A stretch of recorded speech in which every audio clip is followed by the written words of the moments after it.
আসসালামু আলাইকুম everyone. Mafia girl গল্পের 6 নম্বর পার্ট। তো চলো বেশি কথা না কইয়া গল্প শুরু করা যাক। রামিসার কথা শুনে নিজেকে আর স্থির রাখতে পারলাম না, সাথে সাথে চোখ মুখ বন্ধ হয়ে গেল। এরপর আর কিছু মনে নেই। অন্যদিকে নিলয় ছেলেপিলেদের নিয়ে আকাশের পিছু পিছু আসছিল। তার কেন জানি মনে হচ্ছিল যে রাফিদের ছেলেপিলে কিছু একটা করতে পারে। অবশেষে তার সন্দেহটা সত্যি হলো। নিলয় দেখতে পেল যে আকাশকে রাফিদের ছেলেপিলে মিলে মেরে রাস্তায় ফেলে মারছে। এটা দেখতে পেয়ে নিলয় আর তার সাথে সমস্ত ছেলেপিলে সেই দিকে দৌড়ে যায়। নিলয় আর তার ছেলেপিলেদেরকে দেখে রাফিদের ছেলেপিলে আর মাফিয়া গার্ল তাড়াতাড়ি সেখান থেকে পালিয়ে যায়, কারণ তারা ভালো করেই জানে যে আকাশের ছেলেপিলের সাথে তারা কখনোই পেরে উঠবে না। তাই তারা সেখান থেকে পালিয়ে যায়। এইদিকে নিলয় আকাশের এই অবস্থা দেখে তাড়াতাড়ি হাসপাতালে নিয়ে যায়। হাসপাতালে আনার পর আকাশকে ইমার্জেন্সিতে নিয়ে যাওয়া হয়। তার মাথায় অনেকখানি ক্ষত হয়েছে। ডাক্তাররা ছোটখাটো একটা অপারেশন করে তাকে হসপিটালের বেডে দিয়ে দেয়, কিন্তু এখনো তার জ্ঞান ফেরেনি। দেখতে দেখতে 3 দিন পার হয়ে যায়। অবশেষে আকাশের জ্ঞান ফিরে আসে।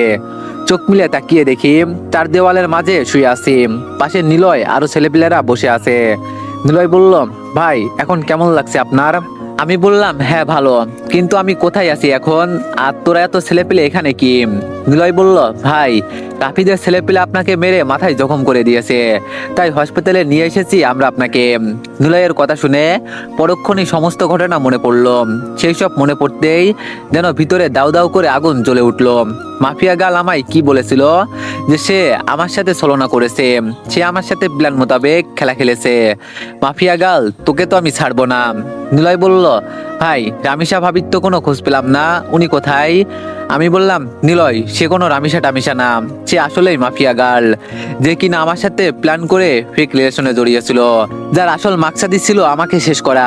সে আমায় শেষ করে নিজের নাম সারা দেশে ছড়িয়ে দিতে চায়, তাই সে আমার সাথে শুরু থেকেই এমন খেল খেলেছে। নিলয় বলল, কি ভাই আপনি এসব কি বলছেন? আমার তো বিশ্বাসই হচ্ছে না। আমি বললাম, নিলয় এটাই সত্যি। তুই জানিস রাফিদের ছেলেপিলের গায়ে এতটা শক্তি ছিল না যে তারা আমাকে মারবে। তারা যখন আমার পথ আটকায় তখন রামিসাকে সেভ করে আমি তাদের সাথে লড়াই করতে শুরু করি, কিন্তু পরিশেষে আপন মানুষই পেটে ছুরি ঢুকিয়ে দিল। না হয়তো আগুনের গায়ে হাত দিতে পারে এমন বুকের পাটা কারোর হয় নাই। সে ভালো করেই জানতো যে আগুনের গায়ে হাত দেওয়া এতটা সহজ না, তাই সে আপন হওয়ার ভান করে সম্পর্ক করেছে, আর পরিশেষে সেই কলিজায় আঘাত করেছে। নিলয় বলল, ভাই সত্যি বললাম আমার বিশ্বাস করতেই কষ্ট হচ্ছে এইসব কথা, কারণ সামনে এত মায়া এত ভালোবাসা দেখিয়ে ভিতরে হারামিপনা পুষলো কি করে? আমি বললাম, নিলয় মানুষ পারে না এমন কোনো কিছু নাই। নিলয় বলল, কিন্তু ভাই তাহলে আমি যে তথ্য দিলাম মাফিয়া গার্ল আপনার পূর্বে পরিচিত, আর তার ভাইয়ের কারণে সে এইসব পথে নেমেছে, সেই সব কি ভুল? আমি বললাম, জানি না সেই সব ভুল কি সঠিক, তবে এটা বলবো যে ঈশিতা কোনোদিন আমার সাথে এমন ধারা খেলা খেলতে পারতো না, কারণ সে আমার খুব ক্লোজ ছিল। এর ভিতরে হয়তো অন্য কোনো রহস্য লুকিয়ে আছে, তুই ভালো করে খোঁজ খবর নে এটার। নিলয় বলল, আচ্ছা ভাই আমি আবার পাক্কা খবর এনে দেবো আপনার হাতে। আমি বললাম, ওকে ঠিক আছে, তা না হয় দিস, কিন্তু এখন আমাকে হসপিটাল থেকে ডিসচার্জ করার ব্যবস্থা কর। অনেক্স হচ্ছে সবচেয়ে বিশ্বস্ত বুকমেকার, যা পিএইচডি এবং সিরিয়া অ্যাপের অফিসিয়াল পার্টনার। আর আপনারা তো জানেন ফিফা ওয়ার্ল্ড কাপ শুরু হয়ে গিয়েছে, আর এটাই হতে পারে সবচেয়ে বড় সুযোগ আপনার প্রিয় দলকে সমর্থন করার। এই অ্যাপসে আপনি cricket, football, tennis live match দেখতে এবং তাদের স্কোর ভবিষ্যৎবাণী করে সহজেই অর্থ উপার্জন করতে পারবেন। সেই সাথে বিএমডব্লিউ গাড়ি, আইফোন, ল্যাপটপ এবং আরো অনেক নগদ পুরস্কার জেতারও সুযোগ রয়েছে। এই অ্যাপটিতে আপনি class crystal, under and over 21 ইত্যাদি গেম খেলে সহজেই আয় করতে পারবেন। আপনি বিকাশ, নগদ, রকেট, ব্যাংক, ক্রিপ্টো, পেপাল এবং অন্যান্য সহজ পদ্ধতির মাধ্যমে সহজেই আপনার জেতা টাকা তুলতে পারবেন। এখানে আপনি 24 ঘন্টা 7 দিন গ্রাহক সহায়তা পাবেন। তাই এখনই গুগলে অনেক সার্চ করে প্রথম ওয়েবসাইটে গিয়ে রেজিস্ট্রেশন করুন। আর হ্যাঁ, রেজিস্ট্রেশনের সময় আমার প্রোমো কোড VOTO7 ব্যবহার করে প্রথমবার ডিপোজিটে 20,000 টাকা পর্যন্ত পান। নিলয় বলল, ভাই প্লিজ আপনি 2-1টা দিন হাসপাতালে থাকেন, আপনার অবস্থা বেশি একটা ভালো না, ডাক্তারও বলেছে আপনাকে যেন আমরা 2-1 দিন হাসপাতালে রাখি। আমি বললাম, আচ্ছা ঠিক আছে, আমি হাসপাতালে আছি, আর তুই গিয়ে মাফিয়া গালের খোঁজ লাগা। নিলয় বলল, ওকে ভাই। নিলয় হাসপাতাল থেকে চলে গেল। আমি হাসপাতালেই রয়ে গেলাম, কারণ সত্যি মাথায় জখমটা কড়াভাবেই লেগেছে। নিলয় যাওয়ার আগে হাসপাতালে ছেলেপিলে রেখে গেছে, যাতে করে আমার কোনো ধরনের সমস্যা না হয়। এইদিকে শামীম আমার খবর পেয়ে হাসপাতালে ছুটে আসে। শামীম বলল, কিরে এখন কেমন লাগছে তোর? আমি বললাম হ্যাঁ রে, আগের চেয়ে সুস্থতা অনুভব করছি। শামীম বলল, যাক শুক্রিয়া আল্লাহর কাছে। কিন্তু আকাশ, তুই আমাকে তোর আসল পরিচয় বলিস নাই কেন? আমি বললাম, শামীম, সব জায়গায় সবকিছু বলতে হয় না। আর তাছাড়া তুই না শুধু, ভালো ভালো মানুষরাও আমার পরিচয় জানে না। শামীম বলল, তাই বলে আমাকেও বলবি না? আমি বললাম, সরি রে, আসলে নিজেকে হায়না পরিচয় দিতে ভালো লাগে না, তাই বলিনি। শামীম বলল, হয়েছে থাক। কিন্তু রামিসা তোর সাথে এমনটা করলো কেন? আর রামিসাই নাকি মাফিয়া গার্ল? আমি বললাম, সে আমায় মেরে নিজের নাম ছড়াতে চেয়েছে মানুষের কাছে, তাই সে আমার সাথে ভালোবাসার নাটক করে বুকে ছুরি মেরেছে। আর সেই মাফিয়া গার্ল, কিন্তু সে রামিসা না। সে আমার সাথে ফেক আইডেন্টি নিয়ে চলাফেরা করতো। শামীম বলল, বাপরে বাপ, কি খাতারনাক মেয়ে রে বাবা। কিন্তু আমি একটা কথা বড়াই করে বলতে পারি, আগুনের সাথে পাঙ্গা নিয়ে সে নিজের কাল ডেকে এনেছে। সে হয়তো ভুলে গেছে আগুনকে, আর সে কত বড় মাফিয়া ছিল।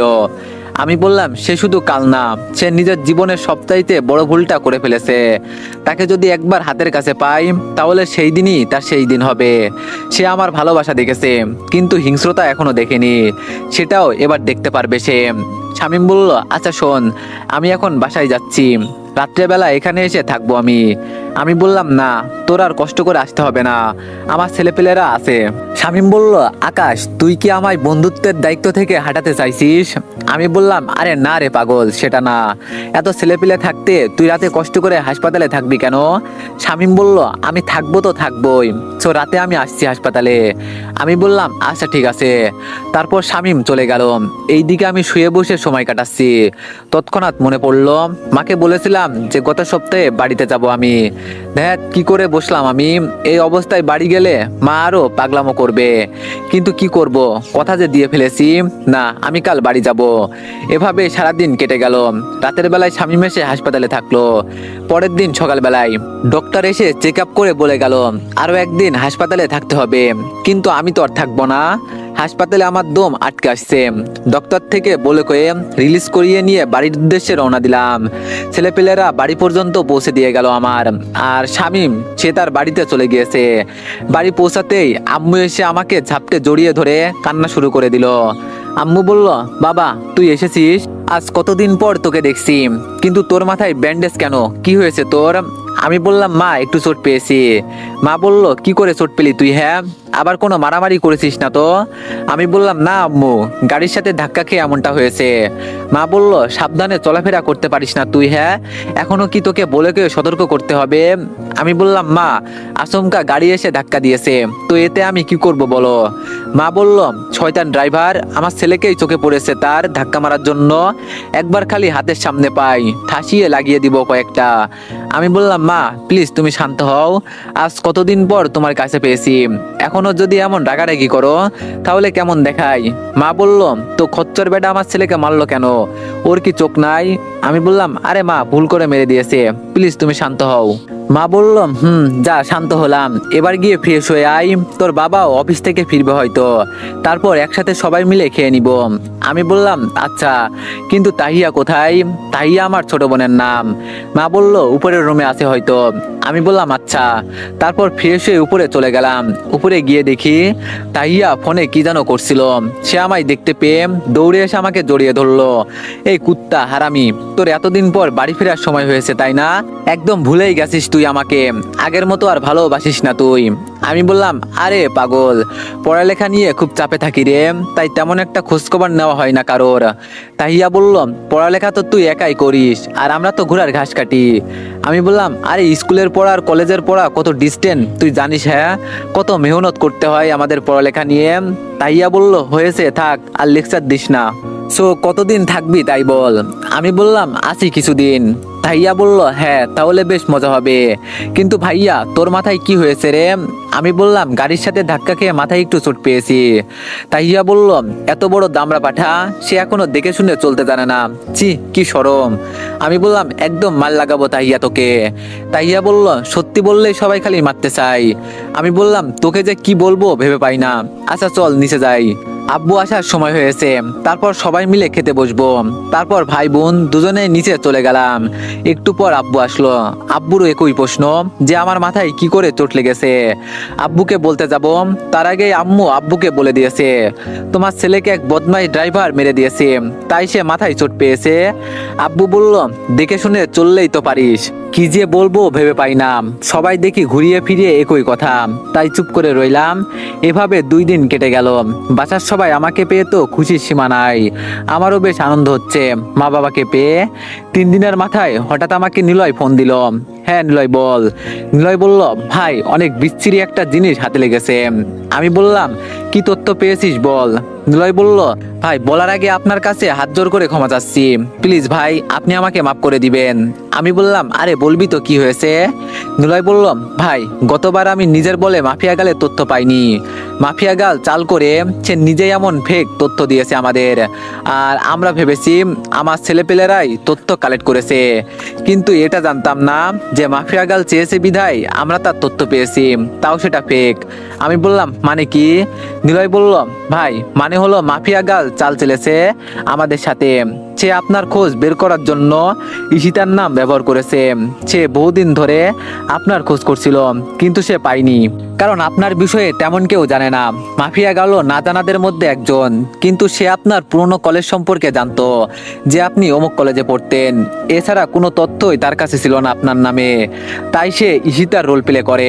তবে ঈশিতার ভাইকে সত্যি থানার ওসি মেরেছিল, তাই তার শহর ছেড়ে গ্রামে চলে যায়। আর এইদিকে মাফিয়া গাল সেই ফায়দাটাই উঠায়। সে ঈশিতার ছদ্মবেশ ধরে আপনাকে খুঁজে বের করে। সে আপনার খোঁজ বের করার জন্য ভালো সাজে, থানার ওসিকে মারে। সে এমনটা করে বোঝাতে চেয়েছে যে সে তার ভাইয়ের মৃত্যুর প্রতিশোধ নিচ্ছে, কিন্তু সত্যিকার অর্থে আসল ঈশিতারা গ্রামে চুপচাপ বসবাস করছে।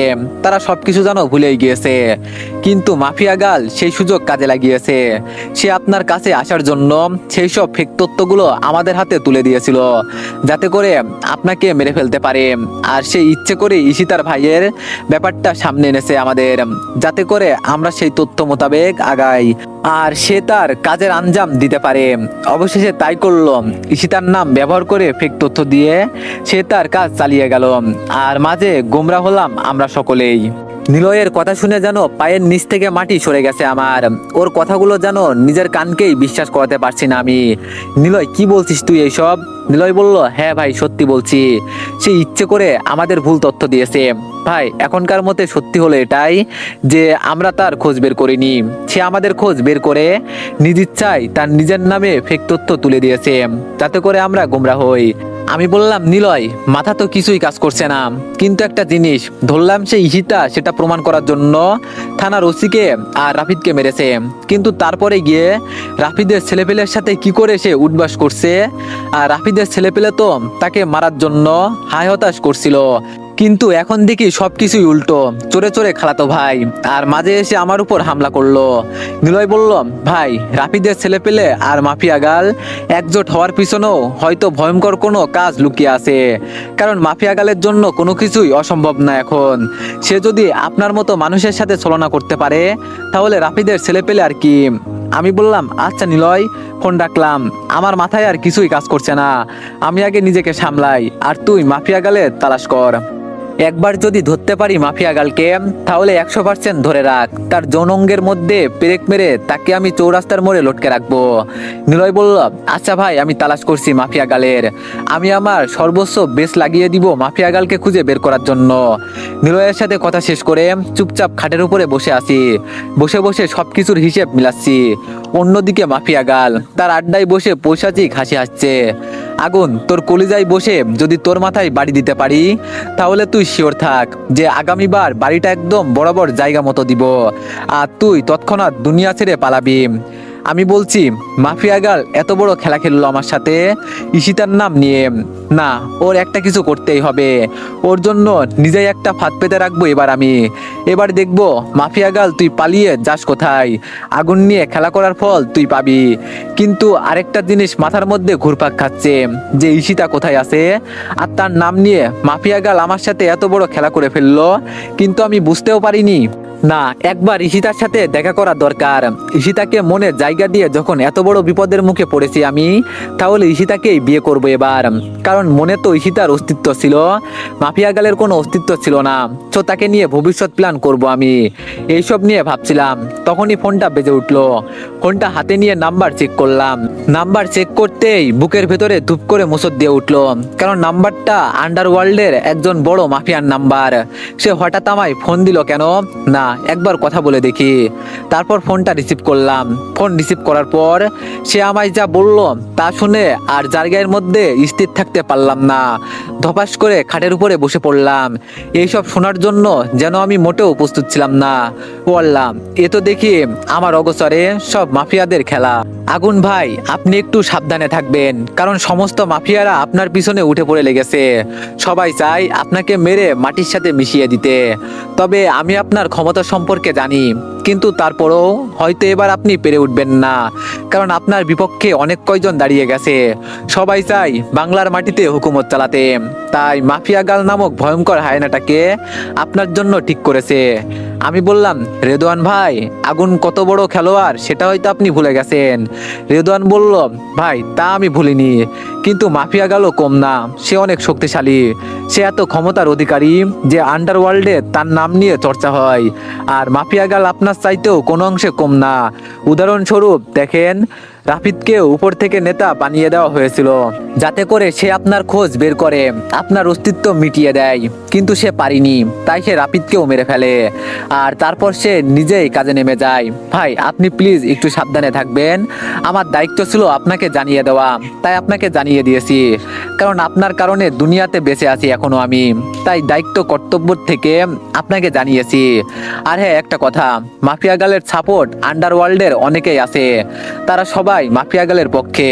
সো ভাই, আপনার হয়তো তাদের সাথে একা ফাইট করা সম্ভব হবে না।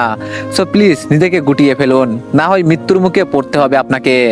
আমি বললাম, রেদওয়ান ভাই, আপনাকে বেশি কিছু বলার নাই, তবে একটা কথা কান খুলে শুনে রাখুন। আমি সেই আগুন, যে আগুন কারোর পরোয়া করি না। আমি সেই আগুন, যে আগুন একাই নিজের বলে অনেক কয়টা গ্যাংস্টারকে শেষ করেছি। আমি সেই আগুন, যে আগুনের পরামর্শ মতে আন্ডারওয়ার্ল্ডের অনেক কয়টা ডন চলে। আমি সব কিছু ছেড়ে দিয়েছি বলে এটা না যে আমি ভয় পেয়ে যাব। আজকের পর আগুনের দ্বিতীয় রূপ দেখতে পারবেন সবাই। সব কয়টাকে যদি মাটির নিচে জীবিত পুঁতে না দিই, তাহলে আমার নামও আগুন না। সো রাখলাম এখন ফোন। তারপর ফোন কেটে দিয়ে চুপচাপ বসে রয়েছি। ভিতরে পুরো আগুন জ্বলছে দাউ দাউ করে। মাফিয়া গাল, খোদার কসম, একবার যদি তোকে চোখের সামনে পাই, তুই ধরে নে সেই দিনই তোর সেই দিন। এবার আমার বুঝে আসছে সবকিছু, যে মাফিয়া গাল রাফিদকে মারার পরেও তার ছেলেপিলে নিয়ে কিভাবে কাজ করছে। তোরা সব কয়টা রেডি থাক, নিজের কাল ডেকে এনেছিস তোরা। তোদের ঘাড়ের রগ আমি ছিঁড়ে ফেলবো। শরীর ভরা রাগ নিয়ে ওয়াশরুমে চলে গেলাম। তারপর হালকা পানির ছিটা দিয়ে মুখে বের হয়ে আসলাম। মাথাটা পিন পিন করে ব্যথা করছে এখনো। ব্যথা নিয়ে নিচে চলে গেলাম। তারপর সবাই মিলে খেয়ে দিয়ে আবার উপরের রুমে চলে আসলাম। এভাবেই কেটে গেল আরো 2-1টা দিন। একদিন রাতের বেলায় সিদ্ধান্ত নিলাম যে আগামীকাল চলে যাব। মা বাবা সকলকেই জানিয়ে দিলাম যে আগামীকাল আমি চলে যাব। মা বলল, বাবা আর কয়েকটা দিন থেকে গেলে হতো না? আমি বললাম, মা আমার ক্লাস চলছে, তাও আমি অনেকটা দিন এসে বাড়ি থেকে গেলাম, এখন আমার যেতে হবে, কিছুদিন পর না হয় আবার আসবো। মা বলল, আচ্ছা ঠিক আছে। পরের দিন সকালবেলা ঘুম থেকে উঠে রেডি হয়ে নাস্তা করে নিলাম। তারপর শহরের উদ্দেশ্যে রওনা হলাম। শহরে পৌঁছিয়ে শামীমকে ফোন দিয়ে বাসায় আসতে বললাম। সে বাসায় চলে আসলো। শামীম বলল, কিরে এত লম্বা সফর, বাপরে। আমি বললাম, আরে বহুদিন পর বাড়িতে গিয়েছিলাম, তাই এতদিন থাকলাম, তা না হয়তো বাবা মার মন খারাপ হতো। শামীম বলল, ও আচ্ছা, কিন্তু আকাশ এখন তুই কি করবি? রামিসা তো তোকে ধোকা দিল, তোর ভালোবাসা নিয়ে খেলা করে তোকে ছুঁড়ে ফেলে দিল। আমি বললাম, শামীম সে তার মরণ ডেকে এনেছে, এতদিন তাকে শুধু ভালোবেসেছি, কিন্তু এবার সে আমার ঘৃণা দেখবে। রামিসাকে এমন বিভৎসভাবে মারবো যে তুই দেখলেও তোর বুক কেঁপে উঠবে। শামীম বলল, আচ্ছা তা না হয় মারবি, কিন্তু আমি বলছি যে তুই নিজেকে নিয়ে সিরিয়াস হ। আমি বললাম, মানে বুঝলাম না। শামীম বলল, আমি বলছি কি, তুই একটা বিয়ে করে ফেল। রামিসা তো তোকে ধোকা দিল, তো তুই চাইলেই আমার ছোট বোনকে বিয়ে করতে পারিস। আমি বললাম, আরে শামীম, আমি এখনো ওইসব কিছু নিয়ে নিয়ে ভাবিনি, আর ভবিষ্যতে ভাবলেও ঈশিতাকে নিয়ে ভাববো, কারণ রামিসাকে আমি ঈশিতা ভেবেই ভালোবেসেছি। সো ঈশিতাকে আমি বিয়ে করলে। শামীম বলল, আচ্ছা ঠিক আছে, তুই যাকেই বিয়ে করিস কর, কিন্তু জলদি কর, কারণ মানুষ ধোঁকা খাওয়ার পর ডিপ্রেশনে চলে যায়। আমি বললাম, আরে পাগল তুই, আমাকে নিয়ে ওইসব চিন্তা করিস না, কারণ আমি ডিপ্রেশনে যাওয়ার মতো ছেলে না, কোনো চাপ নেই। আর যে আমার ধোঁকা দিয়েছে তার 12টা তো আমি বাজাবই। শামীম বলল, আচ্ছা তাহলে ঠিক আছে। আমি বললাম, হ্যাঁ আচ্ছা শোন, তোকে আমি যে জন্য ফোন করে আসতে বললাম তার কারণ হলো তোকে আমার সাথে একটা জায়গায় যেতে হবে। শামীম বলল, কোথায় যাব? আমি বললাম, ঈশিতার বাড়িতে, সেখানে গিয়ে ঈশিতার মায়ের সাথে কথা বলবো। শামীম বলল, আচ্ছা ঠিক আছে। আমি বললাম, তাহলে বিকালে রেডি হয়ে থাকিস, আমি নিলয়ের থেকে ঈশিতার বাড়ির ঠিকানা নিয়ে নিব, পরে সন্ধ্যায় দুইজন মিলে রওনা হব। শামীম বলল, ওকে। তারপর শামীম চলে গেল, আর আমি নিলয়ের থেকে ফোন করে ঈশিতার ঠিকানা নিয়ে নিলাম। পরে বিকালবেলায় আমি আর শামীম ঈশিতার বাড়ির উদ্দেশ্যে রওনা হলাম। কেমন যেন নার্ভাস লাগছে নিজের কাছে। ঈশিতা যদি আমায় মেনে না নেয়, বা তার মা যদি মেনে না নেয়, তাছাড়া যদি ঈশিতার বিয়ে হয়ে যায়, এইসব কারণে খুব নার্ভাস লাগছিল। কিন্তু আমার তো যেতে হবে ঈশিতার কাছে। তো আগে গিয়ে দেখি। অনেকটা পথ সফর করে ঈশিতার গ্রামে গিয়ে পৌঁছালাম। সেখানে পৌঁছে ঈশিতার বাড়ির খোঁজ করতে লাগলাম। একজন আমাকে ঈশিতার বাড়ির ঠিকানা দেখিয়ে দিল। আমরা সেই বরাবর যেতে লাগলাম। জীবনের প্রথম গ্রামে এসেছি আমি। গ্রামের পরিবেশ যেন শহরের থেকে অনেক উন্নত। আশেপাশের পরিবেশ যেন ভিতরে খুব ধারালোভাবে নাড়া দিচ্ছিল। চোখ পাকিয়ে পাকিয়ে চারিদিকে খুঁটে খুঁটে দেখতেছিলাম। হঠাৎই পুকুর পাড়ে কিছু একটার উপরে নজর আটকে যায় আমার। যে একটা মেয়ে চুল ছেড়ে দিয়ে পুকুর পাড়ে বসে আছে, ড্যাব ড্যাব করে তাকিয়ে আছি সেই দিকে। শামীম বলল, এ আকাশ, কোথায় হারিয়ে গেলি তুই? শামীমের ডাকে হুঁশ ফিরে আসলো। বন্ধু দেখ মেয়েটাকে, মেয়েটার চুলগুলো কত লম্বা, আর তাছাড়া পিছন দিক থেকেই তাকে দেখতে হুড়পড়ি লাগছে। আল্লাহ না জানে তার চেহারা কত সুন্দর। শামীম বলল, আকাশ তুই কি পাগল হয়ে গেছিস? হ্যাঁ, তুই আইসিস ঈশিতার খোঁজ করতে, কিন্তু মন বসিয়ে দিচ্ছিস অন্য মেয়ের উপর। আমি বললাম, আরে তা না, তবে সত্যি মেয়েটাকে দেখে ভিতরে কেমন যেন তুফান বইছে। শামীম বলল, বেয়াদব পোলা, চল তুই আগে ঈশিতার বাড়ির খোঁজ করি। আমি বললাম, আচ্ছা চল। মেয়েটাকে দেখা বাদ দিয়ে ঈশিতার বাড়িতে চলে গেলাম। ঈশিতার মা আমাকে দেখে পুরো অবাক, আর তিনি আমাকে আগ থেকেই চেনেন। ঈশিতার মা বলল, আকাশ তুমি এখানে হঠাৎ? আমি বললাম, আন্টি ঈশিতার খোঁজ নিতে এসেছি। ঈশিতার মা বলল, তা ঠিক আছে, কিন্তু তুমি আমার বাড়ির খোঁজ পেলে কি করে? আমি বললাম, আন্টি সে অনেক কাহিনী করে বের করতে হয়েছে আমাকে, তারপর আপনাদের ঠিকানা খুঁজে পেয়েছি। ঈশিতার মা বলল, আচ্ছা বাবা ভিতরে আসো। আর রাবেয়া খালা, ঈশিতাকে একটু ডেকে নিয়ে আসেন তো, বলেন যে তার সাথে কেউ একজন দেখা করতে এসেছে। তিনি বললেন, আচ্ছা ঠিক আছে, ডেকে নিয়ে আসছি। রাবেয়া খালা না কে যেন ঈশিতাকে ডাকতে চলে গেল, আর আমি আর শামীম রুমের মধ্যে বসে আছি। হঠাৎই দেখি পুকুর পাড়ে সেই চুললম্বা মেয়েটি ঘরে প্রবেশ করলো। তাকে দেখে তো পুরো অবাক আমি। আল্লাহ, এ তো ঈশিতা। ঈশিতাও আমাকে দেখে ব্যাককালের মতো তাকিয়ে আছে। ঈশিতা বলল, আকাশ তুমি এখানে? আমি বললাম, তোমার খোঁজ নিতে এলাম। ঈশিতা বলল, আমার খোঁজ পেলে কি করে? আমি বললাম, পেয়ে গেছি কোনোভাবে। ঈশিতা বলল, আচ্ছা বসো, আমি হাত মুখ ধুয়ে আসছি। আমি বললাম, ওকে।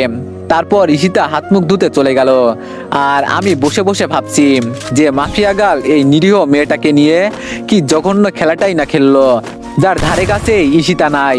কত কি না আমাকে বানিয়ে বানিয়ে বলেছে যে সে ঈশিতা, সে তার চেহারা পরিবর্তন করেছে তার ভাইয়ের প্রতিশোধ নেওয়ার জন্য। কিন্তু এইদিকে ঈশিতা পুরো শান্তভাবে ঘুরে ফিরে বেড়াচ্ছে, সে ওইসবের ধরাছোঁয়ার বাইরে। মাফিয়া গাল, তোকে আমি ছাড়বো না। কিন্তু একটা জিনিস আমার মাথায় কাজ করছে না, ঈশিতা আগের চেয়ে এত সুন্দর হয়ে গেল কি করে? আগে তো এমন পরিছিল না সে, কিন্তু এখন দেখলেই চোখ ফেরাতে পারি না তার থেকে। কি জাদু আছে এই গ্রামের আবহাওয়ায় আল্লাহই জানে। এইসব নিয়ে ভাবছিলাম, তখন ঈশিতা ফ্রেশ হয়ে আসে। ঈশিতা বলল, তো বলো কেমন আছো? আমি বললাম, এই তো ভালোই, তুমি কেমন আছো? ঈশিতা বলল, আছি আলহামদুলিল্লাহ। আর তোমার পাশে উনি কে? আমি বললাম, আরে পরিচয় করিয়ে দিতে তো ভুলেই গিয়েছি, সে হচ্ছে শামীম, আমার ক্লাসমেট। ঈশিতা বলল, ও। আমি বললাম, আচ্ছা তুমি পড়াশোনা করছো এখন? ঈশিতা বলল, আমার পড়াশোনা ইতি লেগেছে সে বহু আগেই, সব কিছু ছেড়ে এখানে চলে আসি, পরে আর পড়াশোনা হয়নি। আমি বললাম, ও, তো তোমার বিয়ে শাদী হয়েছে? ঈশিতা বলল, না সেই সব হয়নি, তবে গ্রামের অনেকেই প্রস্তাব করেছে মায়ের কাছে, হয়তো মা দেখে শুনে কিছুদিনের মধ্যেই আমায় বিয়ে করিয়ে দিবে। ঈশিতার কথা শুনে বুকটা ধপ করে উঠল। না, আমার ঈশিতা অন্য কোথাও বিয়ে হতে পারে না, হয়তো আমি অন্য কাউকে ভালোবেসেছি, কিন্তু আমি তো জানতাম সেই ঈশিতা। ঈশিতা বলল, কি হলো চুপ আছো যে? আমি বললাম, আসলে ঈশিতা, আমি অনেক বড় স্বপ্ন নিয়ে এখানে এসেছি। ঈশিতা বলল, কি স্বপ্ন আকাশ? আমি বললাম, আমি এসেছি তোমায় ঘরের বউ করার জন্য। ঈশিতা আকাশের মুখে এমন ধরনের কথা শুনে পুরো থমথম খেয়ে যায়। তো এভরিওয়ান, নেক্সট পার্টের জন্য সবাই একটু বেশি বেশি লাইক আর একটা করে কমেন্ট করে দিও। ধন্যবাদ।